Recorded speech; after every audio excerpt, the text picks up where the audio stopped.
Hello everyone, welcome to another episode with Fwipp on the Krypto40 server. It turns out that I need to add another reactor chamber for my reactor plan that I had figured out earlier to work at all. So today what we're going to do, let's see here, we need the wireless receiver. I'll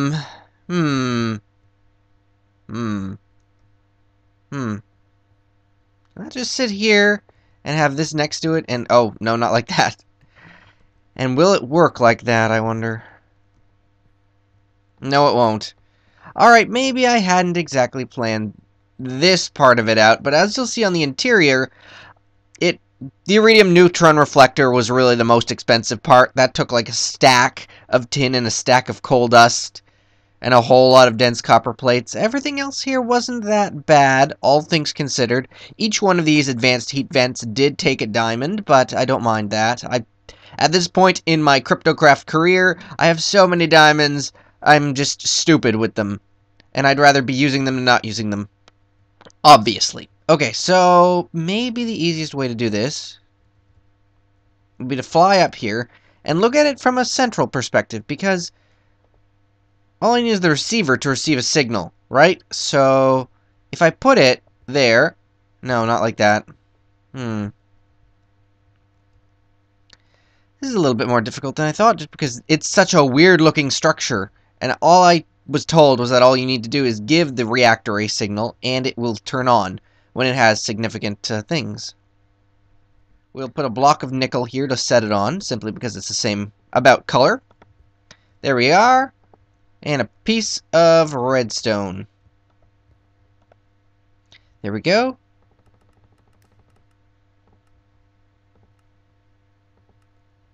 $9.91. There we go. I should probably name it reactor something so that anybody else doesn't accidentally turn on my reactor.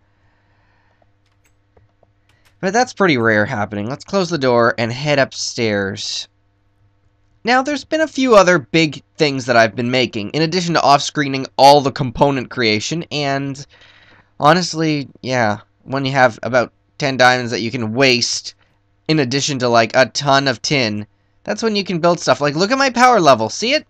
It's going right back up to 100. As long as I'm right here. You know why? That's the Charge-A-Mat block. This thing automatically charges armor when you're next to it. And it's doing great for me. It's doing exactly what I wanted it to do. You could automate it by putting tools through it, and then the powered up one would come out this side. But, check that out. That's ridiculous. That's awesome. I wonder if I could do something where I could automate it from a distance with, like, 2 different ender pouch setups. Maybe. Maybe. Regardless, let's see if this thing works. And what kind of things we're going to talk about. So, temperature 0. Let's make sure that's not glitching out again.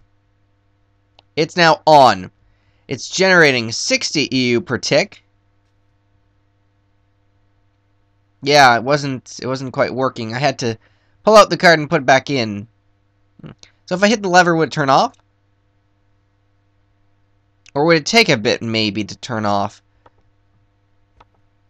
Or is it still the text card that's making it have problems?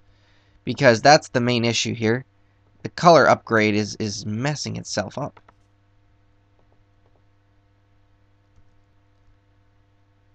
So if I turn it on right now, it's not a very good warded reactor setup, is it? You know what I think I need to do? I think I need to remove it completely, maybe, and replace it. This thing. So let's try that. I don't have any qualms with breaking and replacing my blocks to try and figure out why my reactor information panel, in particular, has been having so many troubles with keeping up with what I'm doing. Okay. Now, it's all going to be the same, so I don't know if this actually will help anything. You're going to put in the warded reactor button. Okay. Turn off the cycle time, because I don't care about that. Out of range, yes. So you're working for now. We simply chuck in the 3 range upgrades. And now you know that you are on. And you're generating 60 EU per tick. Okay. Leave that on the side. Maybe I'll put the color upgrade back in the chest, because apparently it's not very healthy with this particular setup. Alright, so 60 EU per tick is a lot less than 160, but of course, like I said, this is the difference between a dual uranium cell and a quad one. Oh, look at that power jump up on my suit in the upper left. Oh, that's beautiful. Never need to totally recharge it again. It'll just do it every time I come down here. So let's go have a look at this thing in person. How heat dissipate is this setup going? Here's my nuclear reactor, and interestingly enough, it is doing a little bit of damage, you can see, between this heat vent and that heat vent, but apparently the heat is being totally dissipated. It's interesting that it's not totally dissipating it from, like, all the components, even though this is only half of what I expected. Is that a good or a bad sign? I don't know. Like, look how that is flashing with damage and not damage. I don't quite understand why it's doing that. Or why the heat exchangers are permanently in a state of damage, too.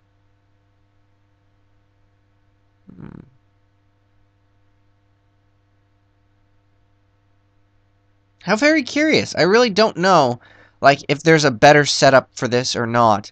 It's only generating 60 EU per tick, though. So I suppose what we'll do is we'll set it in here. We'll see how long it takes for all these cycles to end, I guess.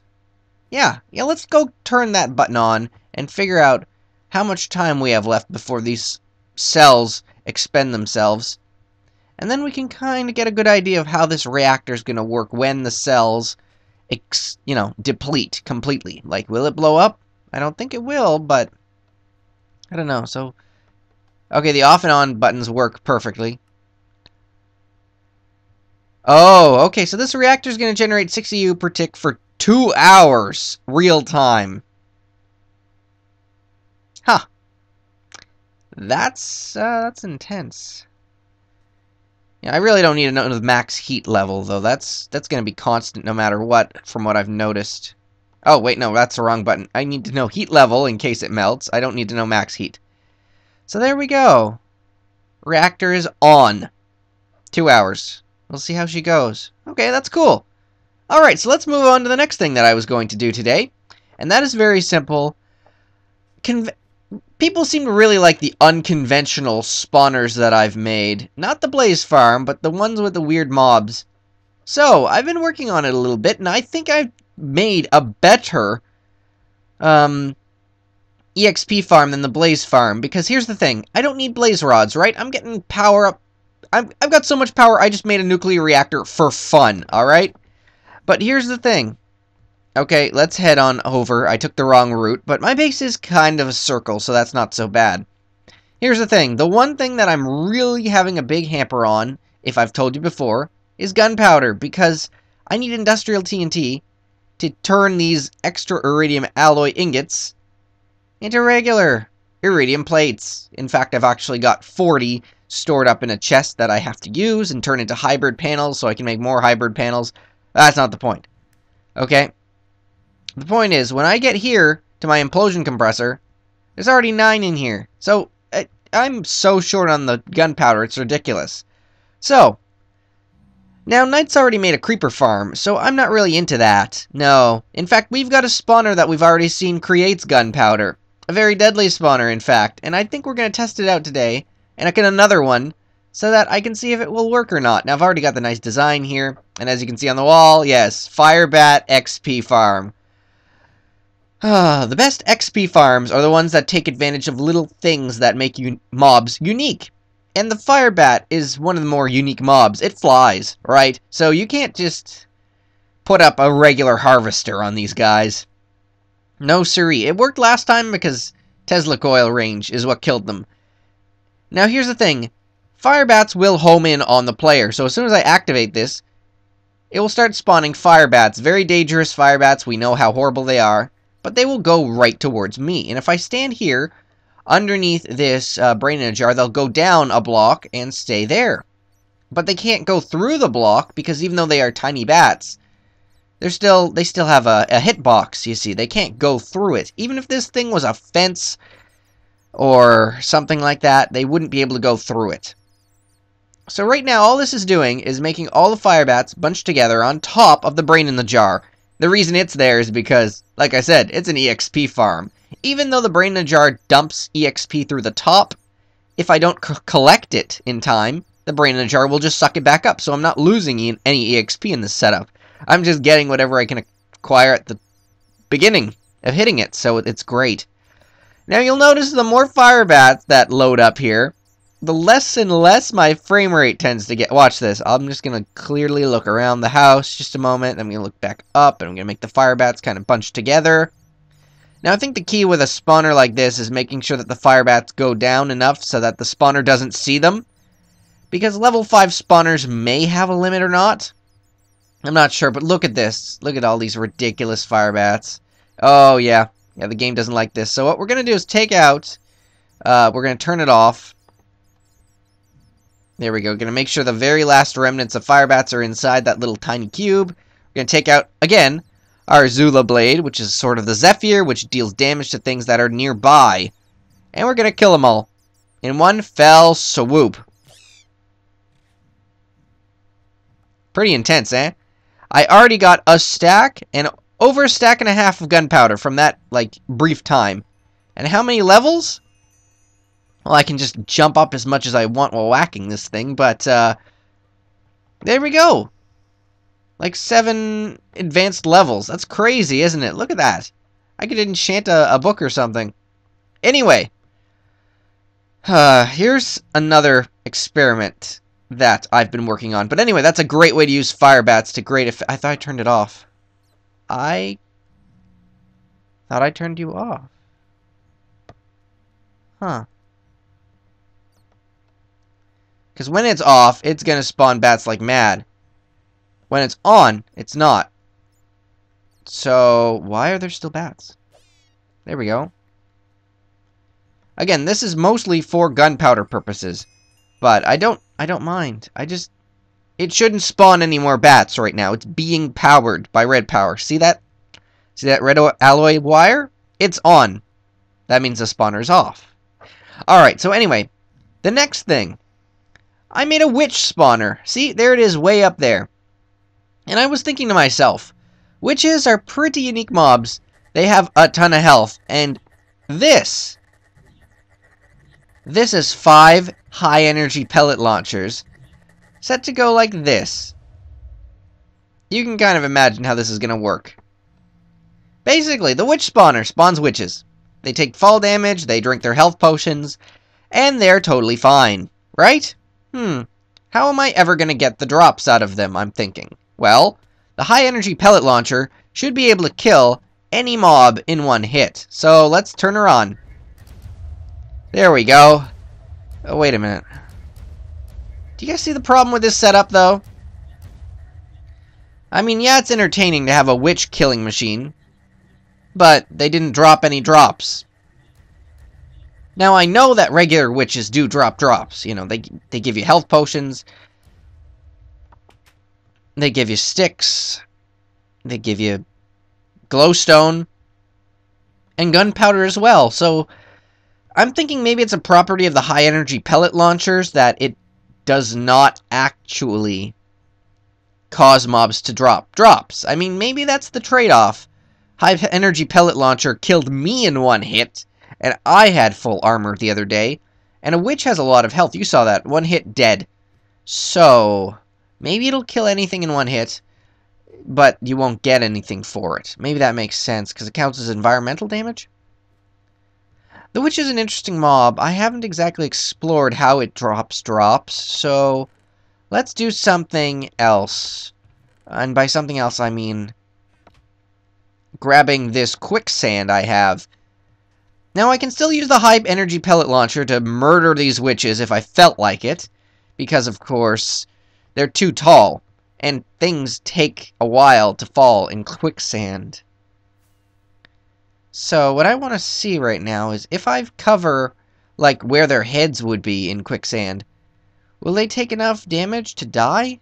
Of course, the question is, where would their heads be in this setup? Oh, I know, I'd need to make the floor one deeper. Okay, that's fine. Today, in Unconventional Spawners with Fwipp, We're gonna see how to get some witch drops in maybe, you know, the more suitable fashion. Okay. So how am I gonna collect the drops while they fall? That's the problem. Last time I did this, it was very simple. I had a golem just run in, grab it, and put it in a chest. I don't really have any spare wood golems right now. If I do make one, it won't be on screen, so that's kind of sad. Alright, so the best setup here would be like this. Like, just fill in the floor with quicksand. And thusly, any mob that's too tall will fall in and suffocate until they die. Now, can you suffocate a witch is my question, because they will drink health potions. Will they take enough damage to actually die? Honestly, I don't know. I think it's a good opportunity to test it out. Okay, so how would we do this?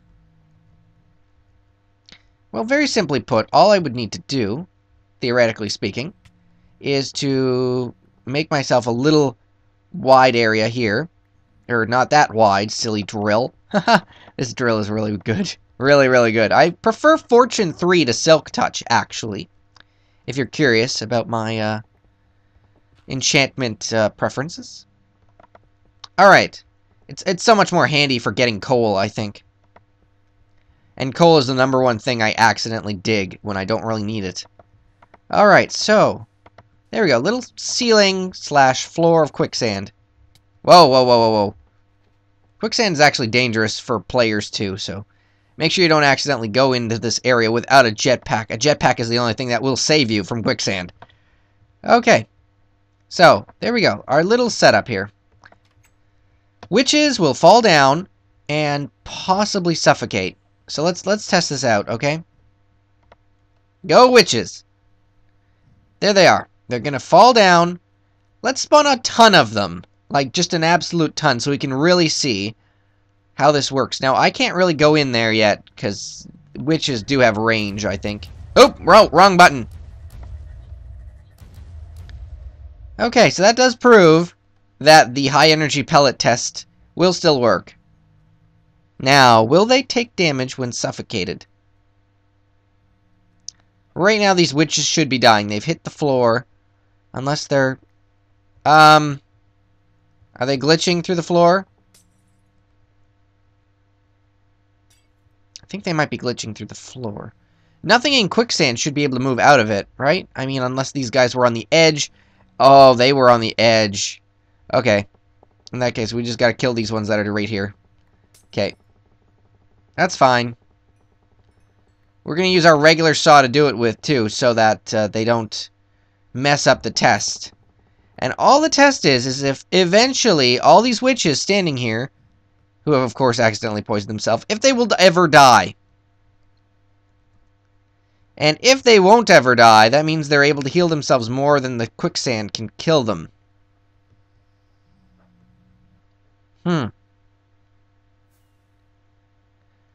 Well. This is taking a while. I need to think of a different option. See, I thought because quicksand was constant damage, but maybe they're able to heal themselves more than that. I thought maybe they wouldn't even recognize that they're being damaged by environmental concerns, but maybe it's an instinct in the witch to heal themselves whenever their health is that low. Okay, can I actually, like, kill switch them now? I can't, because they're too low. Darn it, these witches are still here. Oh, man. Okay, so even this little plan here isn't gonna work. I've got way too many witches, and they're never gonna die. They're like floating ground hats. This is a horrible plan. Okay, but that's okay. That's what testing is for. So quicksand and witches isn't gonna work. The high energy pellet launcher in witches isn't gonna work. Lava won't work because they can give themselves fire resistance, and portal turrets are clearly too slow. And in fact, will probably get destroyed by the damage potions that witches throw. Alright, let's just end all their lives. Wait a minute. Wait a minute, that's a piece of glowstone dust right there. Was that from me killing them, or is that from one of them actually dying? You know what, this is taking so long that it's not, like, it's just not the right thing. There must be a better... Whoop. Lightning outside, dangerous. Anyway, there must be a better method of making a witch killing machine than this. There we go. Look at this. I stabbed them once and they have so much health, some of them aren't even dying from the fire. That's how powerful a witch's health is. I can stab it directly, and that one over there I can't reach yet. I could with the fire wand, maybe. Or the electrical wand? No. Okay, so this thing that I'm trying to do right now, this isn't working. We're gonna have to really think about this. How do we kill witches suitably?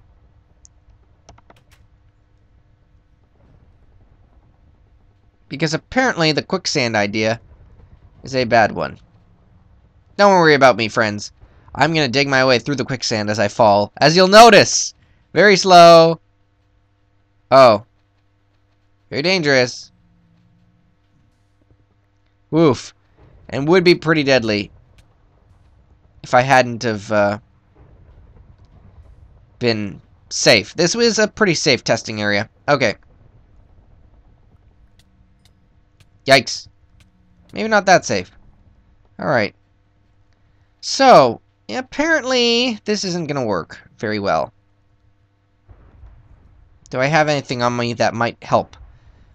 Now, this is already efficiency 4, so quicksand's kind of a nasty block, as you'll notice. Okay.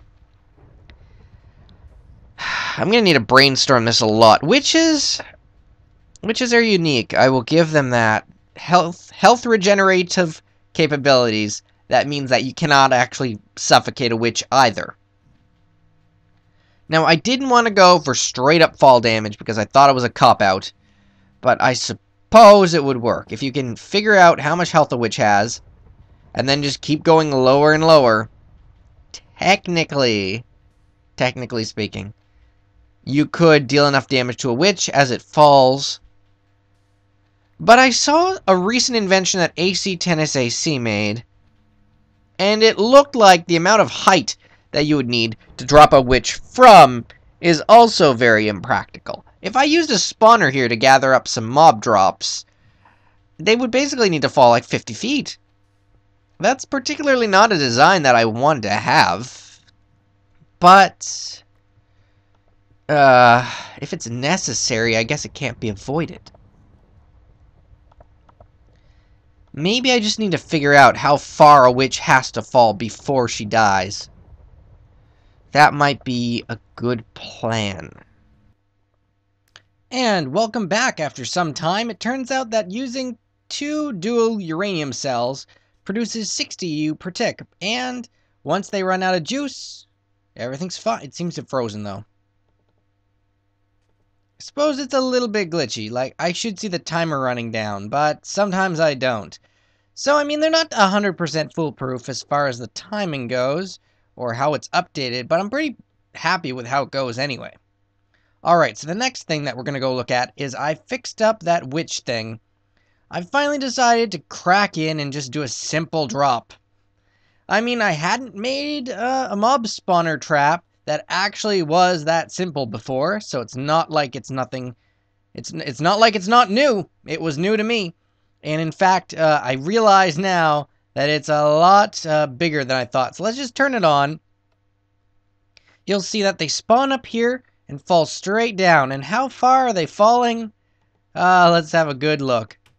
Yeah, quite a ways when you really think about it. Maybe you'll actually see my helper down there.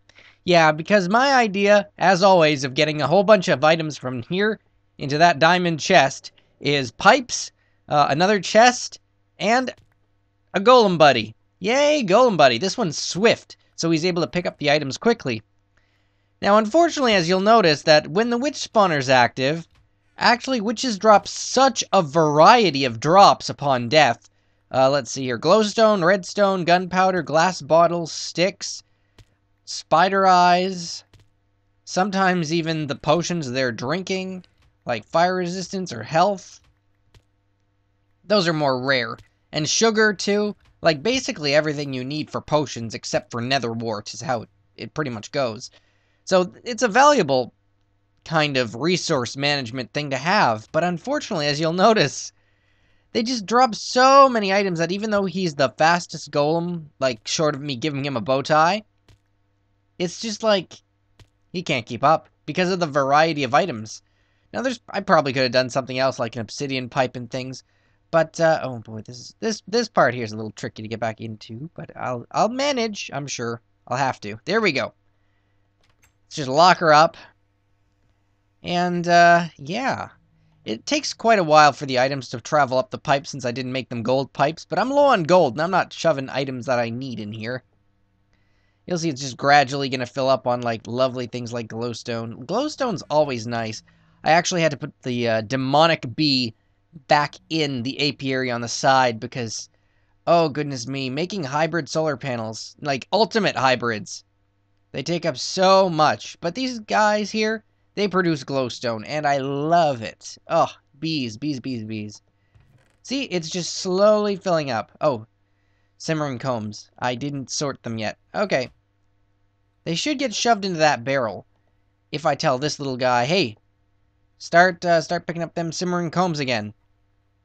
Ah, yeah, look at them go. Seriously, the golems, routers, and barrels. This is the closest thing to a sorting system I have.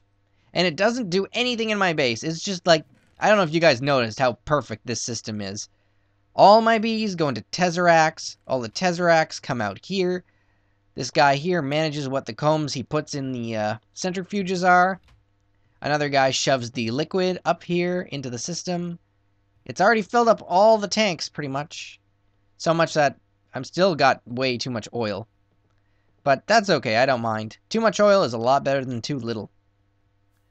Biofuel, acid, venom, poison. I've got all the rare ones that have no purpose, but hey, whatever, right? I mean, it's great. I've even got milk, and I wanted to have milk originally, because a white and a black tank is a very nice visual effect. So is liquid freaking nitrogen, baby. Oh, I am a scientist. I love this base. Oh, do I love this base. And then, of course, the valuable combs get taken by this dude. They get shoved into the system, as you know. Let's give him a little brief tour of the stuff. All the bee magic happens here. But, oh, it just feels so nice to be able to have a base that basically manages everything I'd want to, and even more. Still don't know about that piece of bedrock, though. I accidentally tried to put it in one of these frames. Turns out that you don't need a shift click. You just need a click with an empty hand, I think. Okay, so you click. Yeah, you just regular click to place it, not shift click. So that's how I accidentally put a piece of bedrock on my fireplace. Oh, goodness. But do you know what all that glowstone was used for? Come over here, everybody. Come over here. Look at these. 5 ultimate hybrid solar panels. Like, if that doesn't say that I've got a lot of power, I don't know what does. And that is not including all of these regular hybrid solar panels and all of those advanced ones. Man, I am power generating like crazy. I mean, I've got the fuel line running into all of these diesel generators. Let's have a look here. Look at that. That's just perpetually generating stuff. The biofuel line ran out, but that's okay. That never really gets used unless the machines need it, I guess. Kind of thing? Wait, let me check. Are my machines running right now? It's a very good question. The biofuel line goes right into the 128 EU per tick line, so... oh, did you know you get thorium from coal ore? That's what that's all about. Sometimes it's good just to make sure, like, your machines are topped up to fullish. Well, they're charging again, so that's a good sign. And as you'll notice just standing here, Fwipp is getting charged by his Charge-O-Mat. Oh, that's awesome. Never need to worry about power in the base. It almost makes me want to go back and get rid of the Longfall boots for the quantum boots, but I don't know how much, like, fall damage they prevent. You know what, let's test that. You know, I don't have anything better to do this episode either. So, Let me think here. Didn't I see some random nano boots again that Lasquatch left me from the Easter prank? There's still chests around here that I neglected to pick up. And I found one the other day just in the rail line. So let's head on over there really quickly. It's so silly. These things have been around forever and I've never even noticed them. I think it's like right over here. Yeah, he buried one right there. There they are. Nanosuit boots. The quantum boot recipe, which is simply 2 iridium plates, couple of rubber boots, and a Lapotron crystal. Nothing that we don't have right now. That's wonderful. Actually, I was hoping to make a few circuits today. I've got so many copper wires, it's about time I kind of used them for something. Alright, so, for the Lapotron crystal, it'll just take 2 of these circuits. Oh my, I'm out of lapis. No, I can't be out of lapis. Lapis is necessary to my survival. Why am I so... Well, lazurite might work instead. And certainly a sapphire, one single sapphire, will work also. Okay. And rubber boots just takes rubber. I think I can make those, can't I? Like, wouldn't they just be like this?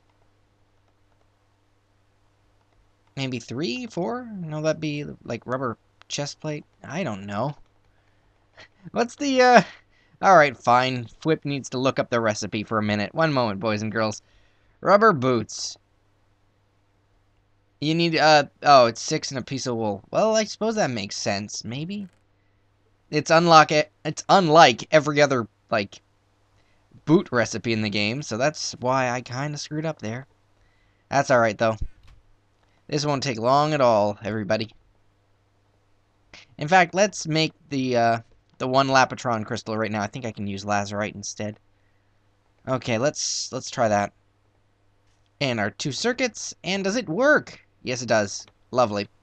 Alright, so now it's time for the 2 rubber boots. I don't know why you need 2 sets of rubber boots to make quantum boots, but it certainly does work for me. Alright, so rubber boot, nanosuit boots. Okay, remember when I mentioned, everybody, that I had a lot of iridium plates? That was before those 2 new ones. So that means I'm down to 24. 24 is still a heck of a lot as far as I'm concerned. Alright, quantum boots. Let's go chuck them in our charger mat. And there's one really good way to test if these are worth adding to my armor set or not. Long fall boots will prevent all fall damage. So if I'm 28 blocks in the air and I just happen to, like, throw myself off the world, it'll work.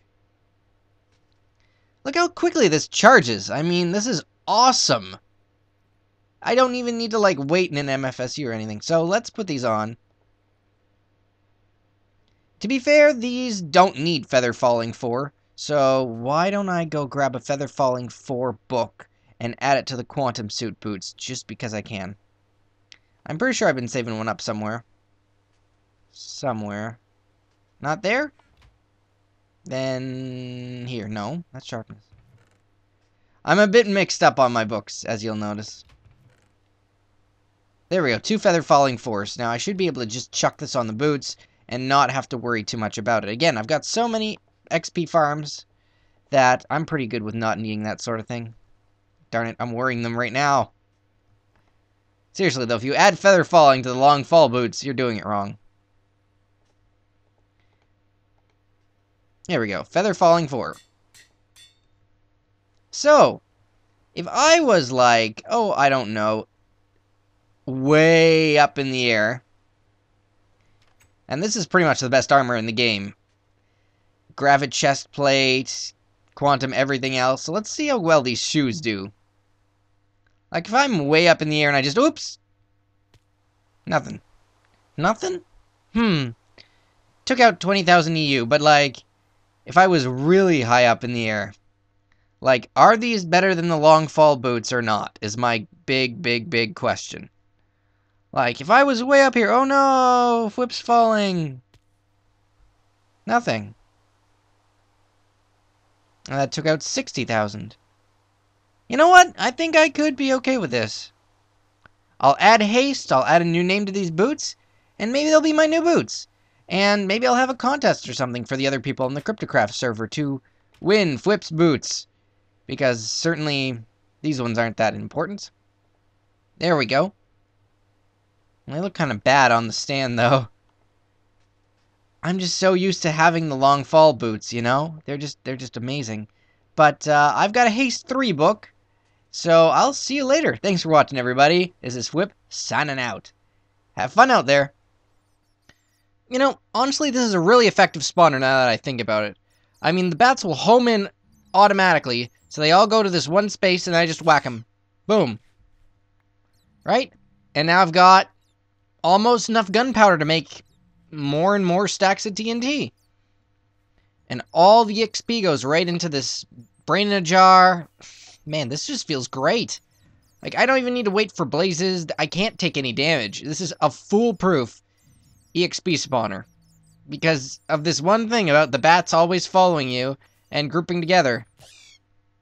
And being able to go right into that small space without needing any kind of, like, anything, really.